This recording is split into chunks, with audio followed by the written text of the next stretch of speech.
when Harry's on the run for a while. He's sneaking through back gardens and he sees this woman in the kitchen putting a roast chicken into a boiling pot. Which, by the way, who boils a whole chicken? That was weird, yeah. But then he looks over to the side and he can see this man helping this big fat woman shaped like a chicken into a hot tub. And he starts freaking out like, oh no. And he's like, what do I do? That was Bigfoot, motherfucker. Today we're doing Harry and the Hendersons from 1987, starring John Lithgow. The other star of the film was Kevin Peter Hall, who was, I want to say, playing Harry, the Bigfoot, because he was under an awful lot of makeup. And not just makeup, but literally animatronics for his face. But Rick Baker, special effects genius, worked on the likes of The Wolfman, Planet of the Apes remake, the Michael Jackson's Thriller, Men in Black, absolute special effects legend of the game. He said it was really important to him that under all the animatronics that would make up the different facial expressions, they wanted Kevin's eyes to be his eyes coming through it. They wanted him to be able to look John Lithgow and the other actors in the eyes to help sell it and emote. And between that and his mannerisms, his little weird ticks he would do and the way he'd sort of brush his shoulder sometimes or get all coy and move back and the way he'd sell it with his eyes was amazing. It is a performance. Kevin Peter Hall is a legend of playing monsters. Most notably and iconically probably the Predator. He's the original Predator and I think the best as well. On paper, yeah, it's all the makeup that makes the Predator and Harry in this film work. But it's not just that, because Predators since, they lose that. If you look at the performances from the old Predator films to the modern ones, it's just not the same. There's certain weird movements and characteristics that he gets across in his movement, and it just sells it that this is an otherworldly thing, and he really was a good actor. I really like the whole costume and animatronic kind of style. I think they kind of perfectly nailed it for an 80s family film, the sort of jagged smile and shit like that. It did the imperfect areas of it, made it a lovable character. It was really good effort. Well, it was so meticulously made. The animatronics is obviously incredible when you see the behind the scenes stuff of how they did it. It's so impressive. But Rick Baker literally inserted every individual hair. So it really was completely thought out, and that's why he ends up with such a unique face. And between that and Kevin Peter Hall's eyes coming through in the performance, there's one bit where John Lithgow is looking through the scope of a rifle and you see just a close-up of his face.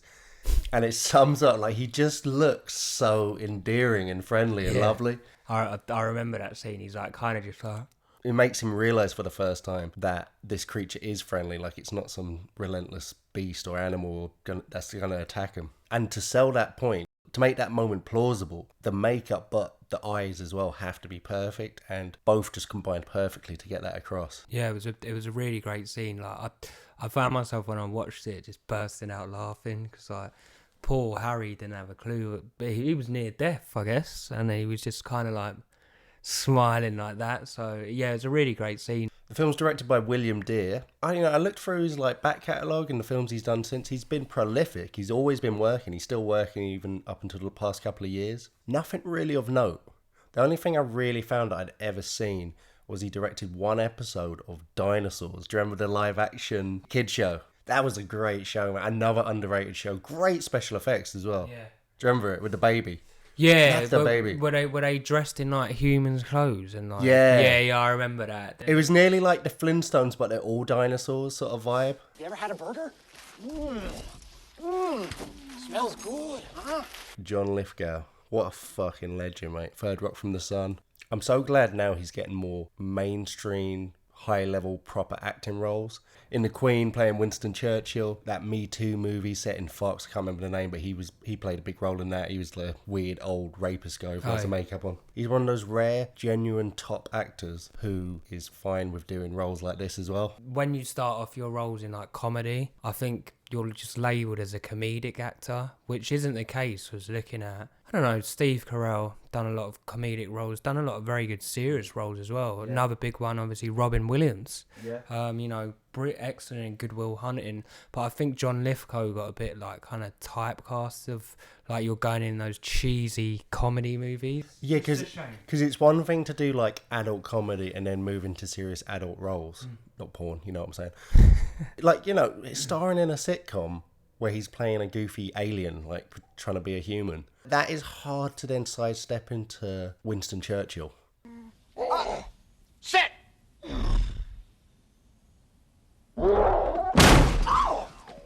So it starts off, the Hendersons are seemingly on some sort of weird camping trip and they're going hunting. They have all the archetypal family members. Like, you got the teenage daughter who thinks she's better than everyone. Like, the little kid who... Future serial killer who's got his own fucking gun, seemingly. And he's about 3. He's about 10. The mum's a bit out of the dad's league, you know. It's proper milk. Yeah. And I'm like, how did this, like... fucking balding geezer get this proper MILF character? But anyway, forget that. Classic 80s film where there's not a black character in sight and the only black character in the whole film is hidden under shitloads of Bigfoot makeup. Yeah. And then we see him on a little road trip back home to where they live, and this is where we first encounter Harry.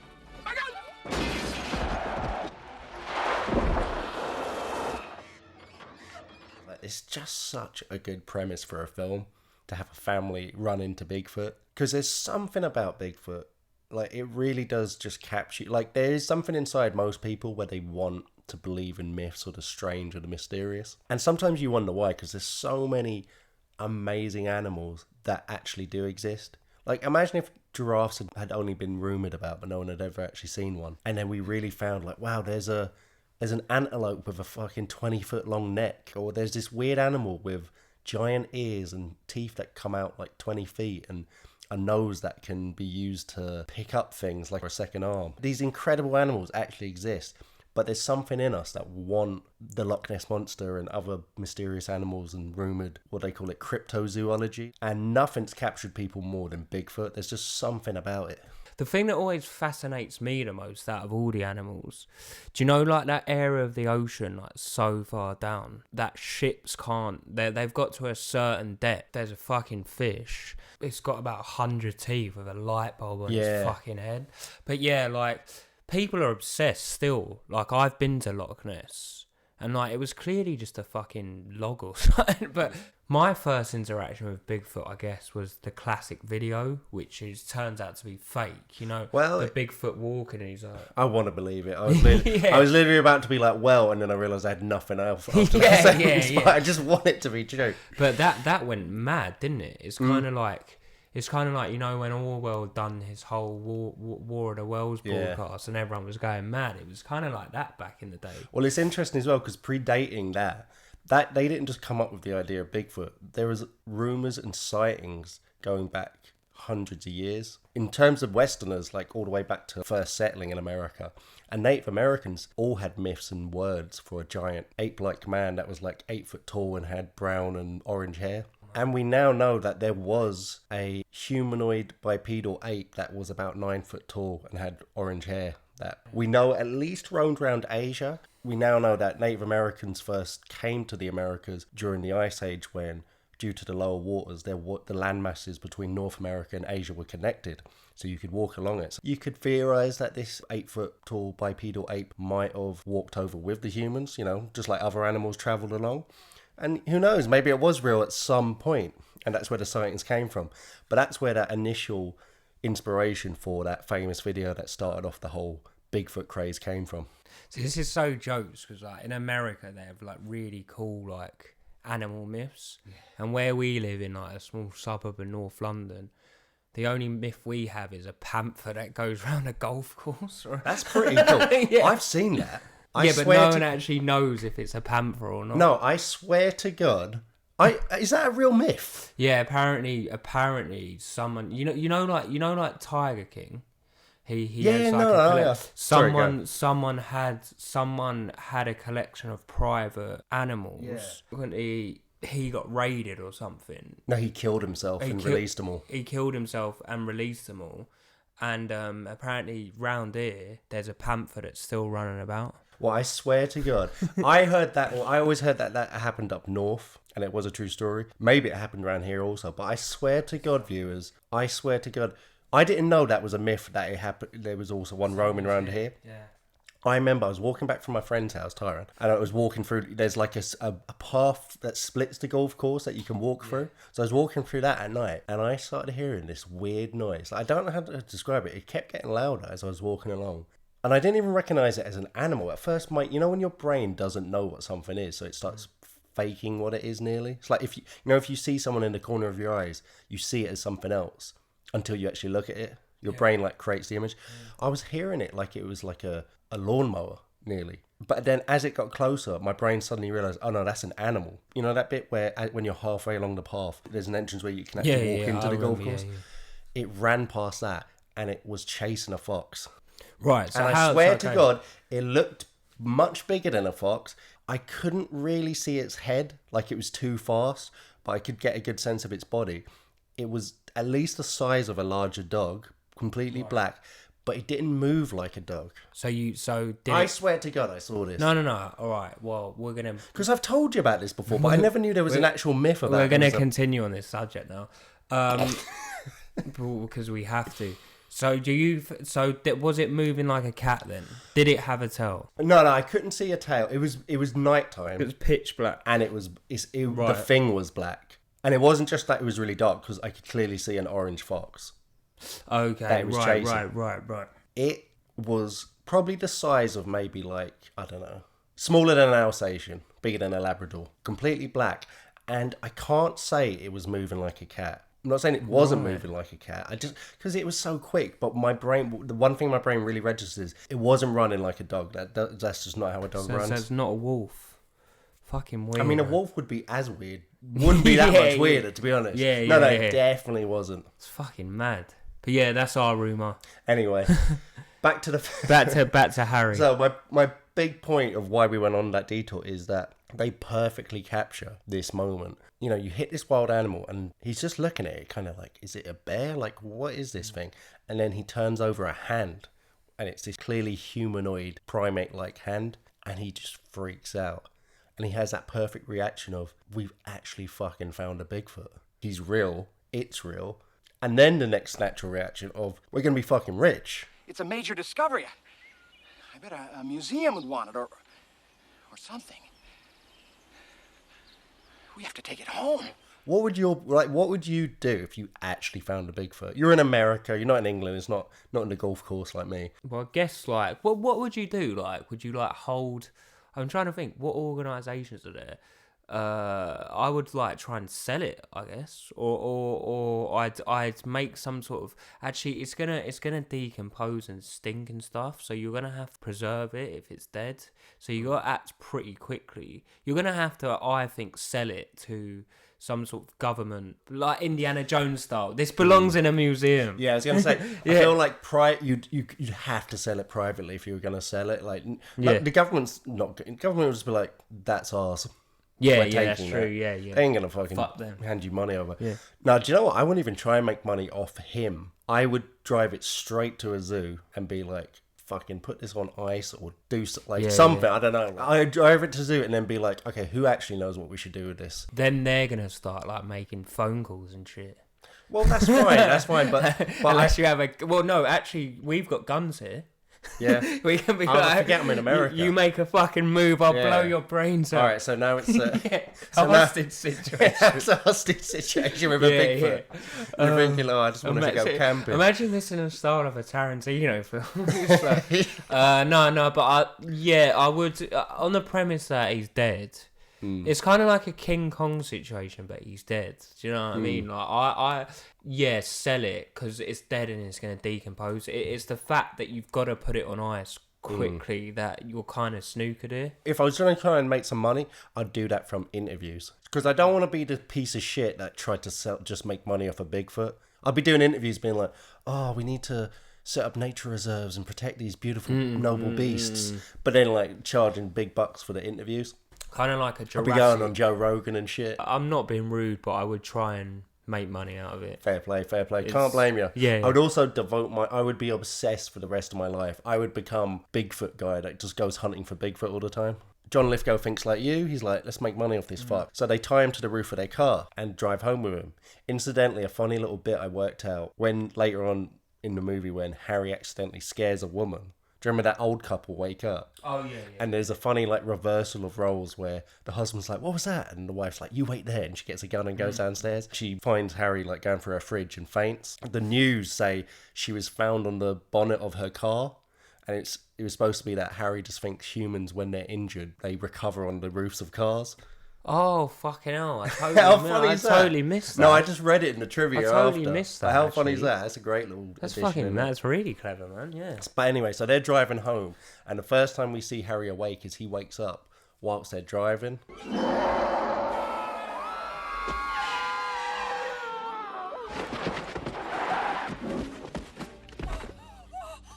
He flies off. I felt really sorry for him, man. Like the way he flew off and like flew down the road. Harry can take a beating. I know. He's had the absolute shit kicked out of him. I know. It's like a James Bond film, innit? Like, What? no, let me finish. Like, you know they're shooting at him, but you know it's fucking James Bond. Yeah. So that's never going to hit him or Yeah. injure him. And it's like, well, everyone's shooting him and doing stuff, but this is a family film. Like, they're never going to, like, hit him. So you know, like, even if you've never seen it before, like, Harry's going to be A-okay. Do you know? Like, it'd be the most annoying film ever if you have a Bigfoot in it, but he's dead the entire movie. Yeah. It's No, like, why have you done it? it?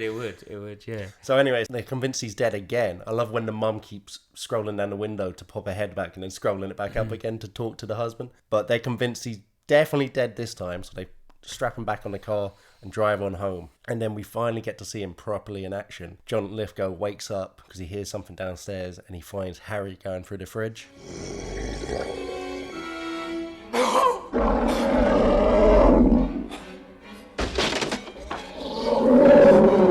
You know when he goes to like the garage and he's not there and he's like looking around in the car and then you hear all the clinking and clanking. I'm like, yes, this is going to be so cool and fun. And then he goes in and sees him. It's just such a nice scene. Like, it's the way it's set up. And I nearly feel like, because it's a family film and it's a comedy, you forget pretty quickly how good the special effects are. They are amazing. Just seeing this giant animatronic walking around, 8 foot tall Bigfoot. It's the best Bigfoot representation there's ever been in any film.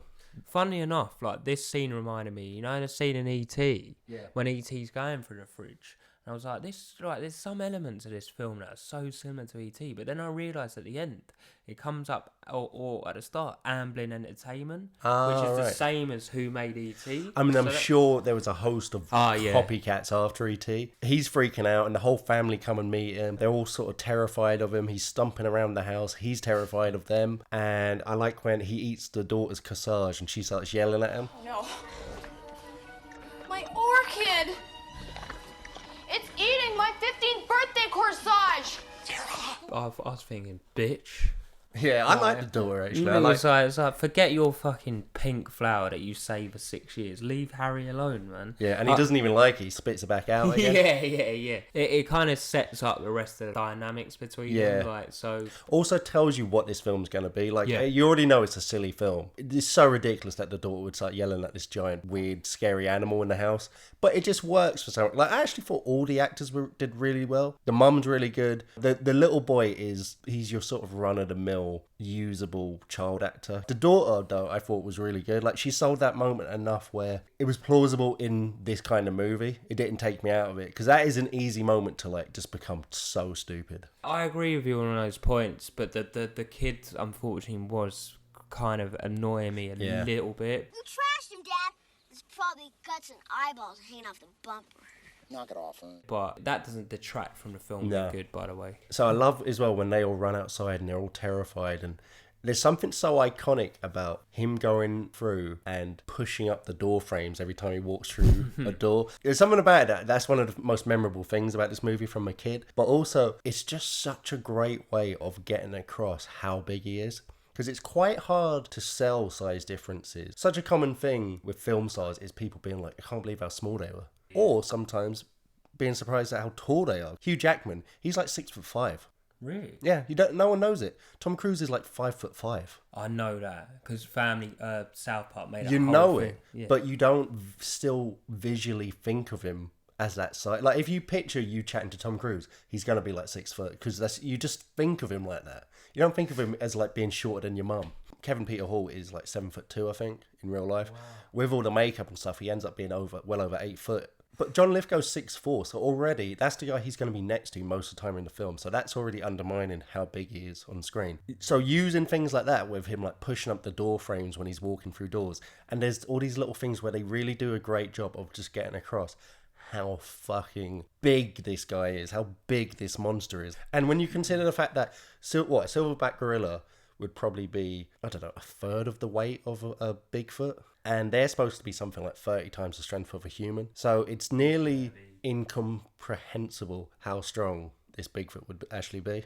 Back to that point about pushing up the door frames, that is a really good reference point. Because sometimes in films they deliberately put like bits of dialogue in to put the point across. Like, do you remember in Star Wars where they get captured and Chewbacca gets captured, and then they have the whole ruse of him being the prisoner? Then they bring the cuffs, and like Han Solo or whoever, Luke, who's a stormtrooper, you can't see, was like, no, that's not going to fit. And they make the whole point of how big he is kind of thing.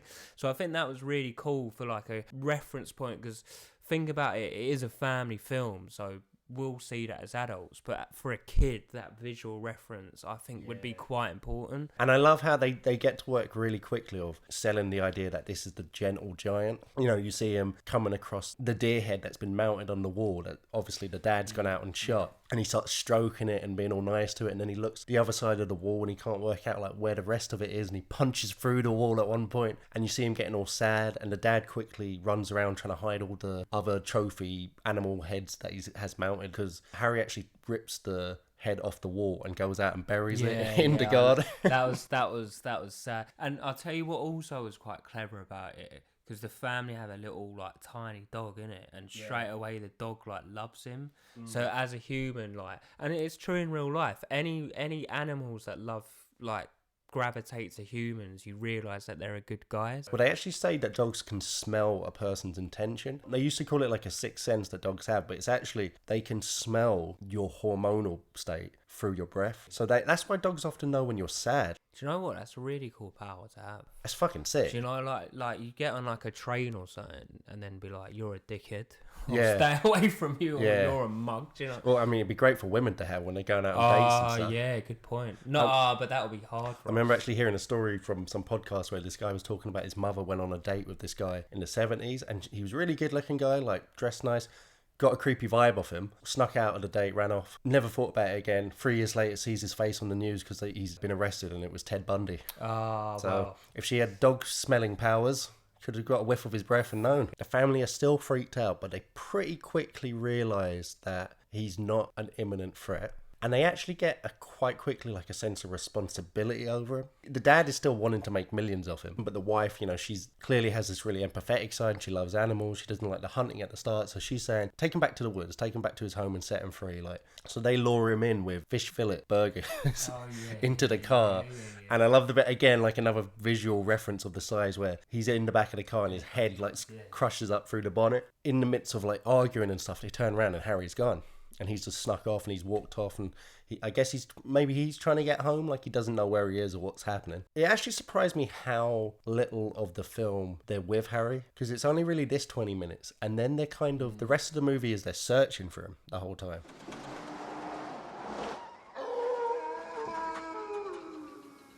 Harry. Yeah, I found these bits like jokes. He was just like skulking around in the city, seeing Dad Henderson on the TV and like ripping it from shots and stroking it. Yeah. So I found out it was kind of like Caesar when he loses his little carer guy. And obviously then Bigfoot sightings are becoming more and more common. You know, there's a whole media circus around it, all the freaks and like Bigfoot obsessives coming in from miles around. And we're introduced to two characters. One is the hunter, the French hunter, who's just a complete dick. Classic thing where the villain's always got to be like either a French or an English guy.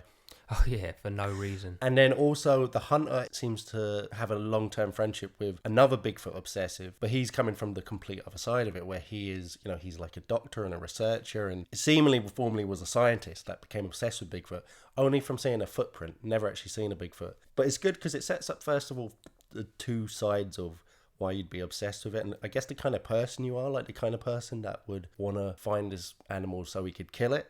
Whereas the kind of person who's a scientist, an animal lover, and wants to find this animal because it's this amazing, beautiful, rare, mythical creature that may or may not exist. He doesn't believe anymore. His life is still set up for it. You know, he runs a whole Bigfoot merchandise shop and Bigfoot sort of like mini theme park, I guess. It's like one of those shitty attractions you see on the side of Route 66. But I'd still go to it. Yeah, I definitely do. That's the exact shit. I'm not gonna lie. I'm going on a road trip in America later in the year, and that's definitely the sort of shit. Yeah, you'll get those weird shit. Fuck the Empire State Building and all that. He's ashamed of it now. He dismisses it. And even when John Lithgow's character comes in to meet him later, because he's looking for this famous scientist who's written all these books on Bigfoot, because obviously he's gone to the library to try and research and learn about Bigfoot. He doesn't even want to admit that he's the person he's looking for when he comes in to talk to him, because he's ashamed of it now. Rightwood ain't here.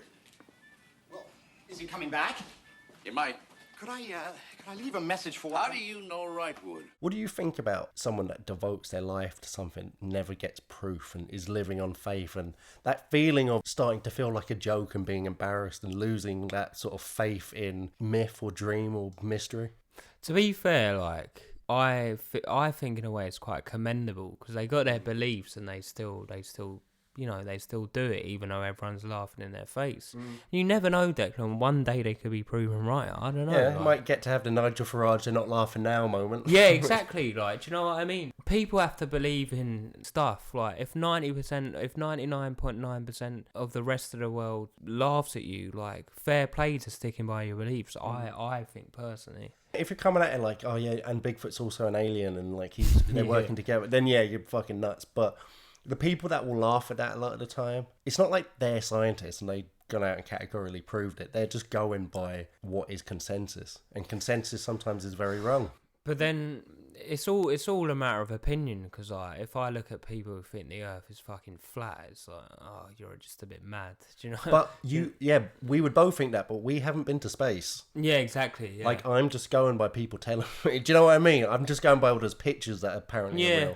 And if you are going to believe in something, it's pretty cool to believe in like mythical creatures. Yeah. If I'm honest with you, the best answer I ever saw was on this Bigfoot show. Yeah. And he stayed with these two guys who were out camping, and they would go out camping all the time in Bigfoot country. His point of view was just, look, if we never find Bigfoot, we're still just camping with my buddy. So I like that. brilliant. Yeah. Yeah, why not? They're having fun. So.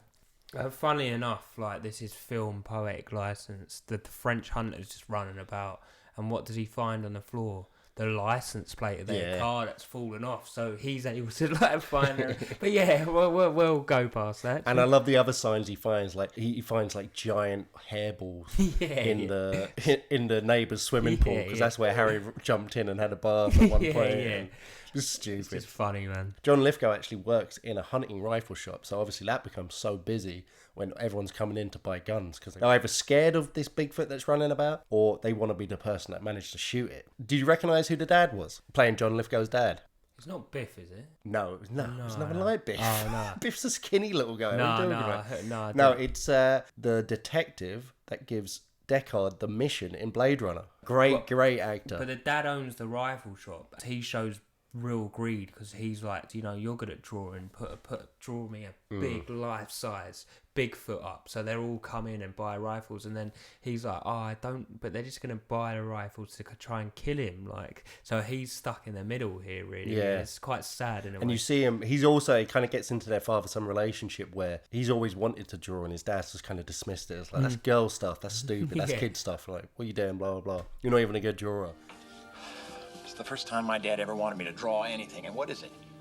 A target for a bunch of bloodthirsty crackpots. And you see he's trying to draw this scary picture of Harry, and he keeps screwing it up and being like, so no. great. And then he draws the really nice one, which the final one they use in the movie that John Lithgow's character was supposed to have drawn was actually Rick Baker's original sketch when doing the initial designs for what Harry was going to look like. So it's just a nice little touch that they were able to get some of Rick Baker's initial early work into the final movie. I find it really fascinating how you can be good at two different things. Like, what do you mean? You know, like the design, the costume designs, and the drawing. Like, yeah, because you know Ridley Scott is so like anal about his films. He draws the storyboards for everything and does all the sets and directs. Really, yeah. It's mad. It's like, I'm not even good at one thing. Yeah. And how comes they're good at all this There stuff? should be an even distribution of talent. It's not fair. You know, it's like when you're building like a character in an RPG and you put points into like, You're like, talking or I can't put strength. 99 for everything. That's just boring. Yeah. But yeah, fair enough to them. Say you found Bigfoot in Palmer's Green and you taken him home to your house. Your family's all in on it. How do you hide him? Where are you hiding them? I just put him in the pub because like... Alright, already a terrible idea. With like a hat, like a little leather hat jacket. or something. Because, a leather jacket, because like the pissheads won't even know. They'll just be like, all right, Dave. They definitely won't fuck with you. That's for sure. Yeah, exactly. No, where would I actually hide him, Dick? He would destroy my flat. I couldn't hide him. I live in a one You bedroom. couldn't put him in a flat. You couldn't put him in any public places. If I had like one of those fucking lockups like they had for like storage hunters that no one ever opens, just chuck him in there with, like loads of food. Actually, the garages outside. Yeah, Maybe one of them you could put empty. him in there, yeah. Or I'm thinking actually, there's woods. There's a small park with a bit of couple of tree covers down the road. So maybe I'd hide him in there. Find a nice little spot for him. Tell him like dig a hole or something. But would dog walkers come in and like discover him? Well, there'd have to be a hole, or maybe I could create like a tent for him, a giant tent, or try and like hide him somehow. I wonder how it work. It would never work in England because no one has guns. They just be like roadmen with like massive knives just running around. Yeah. Like, If you went to Edmonton, he might get shot. yeah, he would. I want this quadrant airtight. Nothing gets out. Nothing. And no force, except in self-defense. I don't want some prankster in a monkey suit bleeding all over the streets. So the whole town's on lockdown. The police all putting curfews. People are running around with guns like it's pandemonium looking for Harry. Poor Harry's running around. He finds the TV, like you said, and it's got John Lithgow on the news where he was defending Harry because some biker made up some story that Harry attacked him. Finally, John Lithgow finds him again, and they have like a whole crazy action scene where he steals a dump truck and he's driving it along, and the hunter nearly kills Harry, but he gets knocked out. The skip like drops from the dump truck and like hits into the hunter, and like, it's like wow. He's like, "Run, Harry!" Yeah, run. So Harry gets home. He has a big wash in the swimming pool. They cleaning him off. And all the kids are like, "Oh, Harry, you stink!" Yeah. Just hugging him, and he's got like fucking. If you look at his fur, he's got like a banana skin entangled. I know. Yeah, because he's been in the bin. Yeah, As they clean him up, and they're getting ready to take Harry back to the woods, when the professor comes round, he sits down and they're all eating at dinner, and he wants to talk to the dad because he wants to say, "Don't do what I've done. Don't waste your life chasing after this myth. It's it's a load of bollocks. I threw away my family for it. My careers was destroyed because I couldn't stop chasing it. It's an obsession that will ruin your life." I'm an alcoholic. Yeah. And a heroin addict. And then all the while, everyone else in the family can see Harry sneaking up behind him. Yeah. And just the moment is so great when he turns around and he sees Bigfoot, and he immediately just goes into, "Oh, I knew it was real."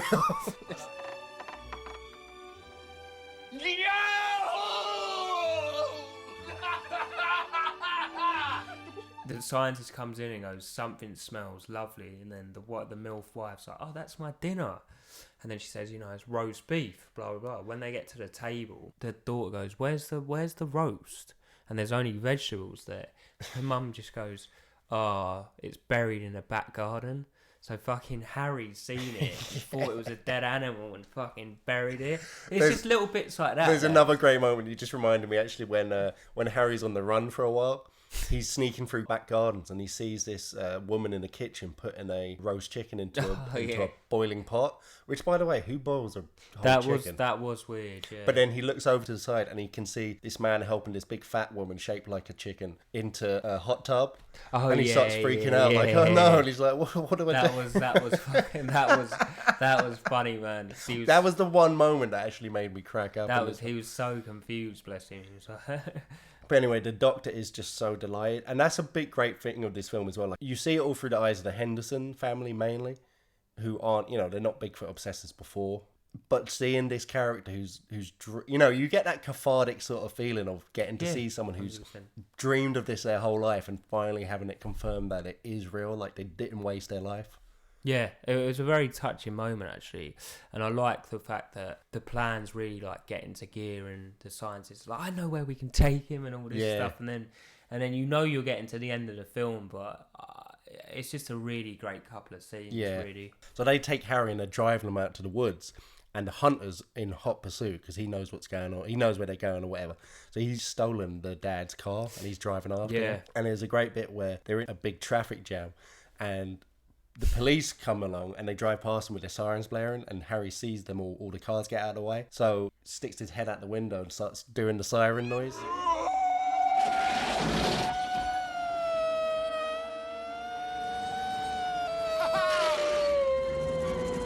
And then they're all in the car like, Harry, look, fucking. And not one person looks over and be like, there's a Bigfoot there's head. a giant fucking monkey creature making noises. They seemingly take him to some woods in the middle of nowhere that scientist guy knows about. But at the same time, like this is quite a sad scene actually.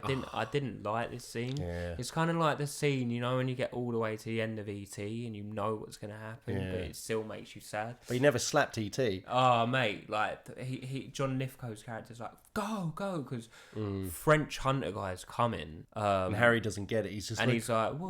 like, let's hang out. Come on. And then the dad's like, we don't love you, and he just like And he hits pure him, slaps him. and he walks away all sad, and everyone's crying. I was like, no.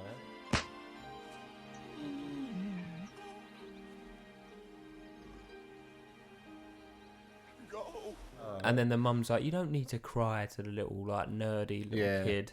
Yeah, and it's just really sad, but it doesn't end there because French evil hunter guy starts fucking trying to shoot him. They realise that he's going to be able to follow Harry's tracks, so they start faking tracks all throughout the snow, leading them in different directions. But it doesn't work because they accidentally lead them straight to Harry anyway. Yes. I love the camera pans up and Harry's just hanging out on a tree looking at him. With some birds. With a bunch of birds like on his shoulders. I love the way they do such a good job selling this idea of Bigfoot being this like at peace with nature type animal that other animals love. Like it's just such a cool idea. But anyway, Harry sees the hunter and he jumps down and they have that big fight and he's just shooting at him.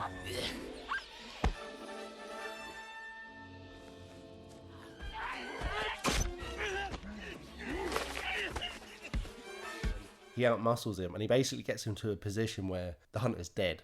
But Harry just doesn't want to hurt anyone. And even after they've disarmed the hunter and John Lithgow's talking to him, he's like, just leave him alone, just let him go into the woods. And he's like, no, I'm never going to stop trying to kill him. And you're just like, why does he want to kill him? Because he's a dick. Yeah. He's just a prick. He's just a prick. John Lithgow just loses it. He's shaking him by the car. Like, just leave him alone. And Harry steps in and stops him from hurting him. It's so jokes because Harry like grabs his bald head and like just puts his hand on it and it's like no. Yeah, and he stops him because Harry's just the chillest guy ever, man. Cool he's guy. a gentle giant. He don't want anyone Harry's getting like hurt. Bigfoot, but he constantly is stoned all the time as well. Yeah. He's just chilled as fuck. Like. He's just that big guy everyone knows in school who's a gentle giant. Yeah, Mark Hansen. Yeah, that's what I'm saying. Yeah. And then finally the hunter comes round when he's again looking into Harry's eyes and he just gets it. He finally has that moment. Gets it. It seems like maybe the hunter's like going through like a tough divorce or something because like he just bursts out crying and like hugs Harry. That's when we kind of realise that he's friends with scientist guy because they're like, it was corny but funny. It was like, what are you going to do now to the French hunter guy? And he's like, there's always Loch Ness. There's always Loch Ness. And then you're like... and they're like double guns to the camera. Yeah. Then it freeze frames and like ends and like... And then it ends as Harry walks into the woods and then his family were just standing there. Bit of a weird shot. This was weird. I kind of did think Declan, were they trying to set up like number 2? Like probably. I mean, you do that anyway just to have like, it's nice to see his family at the end. Yeah. But I actually feel like the reason it's done like that is because they didn't have the makeup and budget to do 4 Bigfoot, so they actually filmed Harry 3 times. Does that make sense? Yeah. Because of the way he kind of freeze frames and then they just start moving. And the only one that did have separate makeup was the little baby Bigfoot, which even from a distance you could tell it looked if I tried to make an Ewok costume. Like, that's what it would come out looking like. I thought that, I was thinking about this on the way here. They could have made, like, the sickest second one. It's like, and the Henderson family just got bigger. And it's like, it's like the Bigfoot family running around. The whole, all like hundreds of them running around the fucking New York or something. And then John Lithgow's character's like, I mean, fucking quality, man. What would you call it? Harry Takes New York? Yeah, something like that. They go New York or... Yeah, it would have been fucking class. But I'm glad they didn't. It did get a TV series for a short period. I think it was only one season. I don't think it did too well. It was Harry with the Hendersons, but it was a different cast. Only lasted a season. To be honest, the film didn't actually do particularly well. And a lot of blame to that was put to the fact that in the marketing, they made a real point of never showing what the Bigfoot looked like. You'd only see glimpses of like his back or him moving about. Oh, so you had to watch it. In terms of making it a better experience to see the film, because you get that reveal going to the movie, genius, but probably really fucked them. Also, the fact that they eventually, when it went to overseas markets, they renamed it Bigfoot and the Hendersons, which is actually the name I knew it as a kid, which again makes more sense because it's like you're not even telling them in the name. Yeah, that's true. It's big. Like Harry and the Hendersons could be anything. Like, who the fuck's Harry? It had a real cult appeal and audiences did love it, which is why I'm assuming it got a TV show. But for a sitcom back then, like it's so much easier to do a cheaper sitcom than having to do all that Bigfoot makeup for every single episode, I'd imagine. So it would have had to be pretty successful for it to be worthwhile. Sometimes it does work not showing it, because I thought the poster for E.T. was like just his finger with like a little light on it. But like you don't know what. It's Steven Spielberg. I guarantee the trailers at the time showed a lot of it. Yeah, and also this is Steven Spielberg, so everyone's like Spielberg's new film. Well, we'll see it regardless. What Bigfoot films would you like to see in the future? Do you know what? I like a fucking proper horror Bigfoot film where it goes on a rampage and starts ripping people apart and shit. I'd like two types. One set in like a small town in the Arctic Circle or something. You know, one of those towns that for some reason are like in the middle of nowhere. He's coming into the town to attack him during like a blizzard. And one where you're out, it's campers out in the woods being hunted by a Bigfoot. Yeah, so kind of like a Thing kind of vibe. What's that vampire film where it's set in like 30 Days. Yeah, kind of like that, but he's... Oh, yeah, that would be cool. I Just think a proper Bigfoot horror. And with practical effects like they're using this, no CGI, but even better modern day ones. Yeah, I think it has to be a serious horror one, because I'm sure they've done other comedic takes on it as well. Funny enough, not as good as this. But I can't remember a big budget one in decades. with the audiences now, with the way that life is, I don't think a comedic one would be like, everyone would be like, what the fuck's this? Do you know what I mean? Unless it was like a comedy horror, but I want a serious one. So I want a straight up terrifying Bigfoot. Like imagine like campers are out there at night and they start hearing these monkey howls and they're like, what the fuck is that? And then fucking one of them just gets picked up and ripped in half and you could do anything, like throwing rocks at that would him. have been sick actually. A whole family of Bigfoots hunting him. Yeah. You're the shooter, except Right. I'm the guy. So we get Neil Marshall as the director. Okay. But it's dog soldiers with Bigfoot. Okay, so this is a comedy then. No. Dog Soldiers was definitely a comedy. Oh, right, horror. no, it's kind of like a black comedy actually. Okay, yeah. So it is like that. It's kind of dog soldiers. I'm on it, yeah. But with Bigfoot. Yeah, and it's got to be in America though. It's in America. Okay, yeah. Yeah. So do you recommend Bigfoot and the Hendersons? Yeah, I really recommend it. Perfect. You know when you kind of watch a film, perfect for your mood. I just come back from Stamford Bridge and we lost 2-0 at home.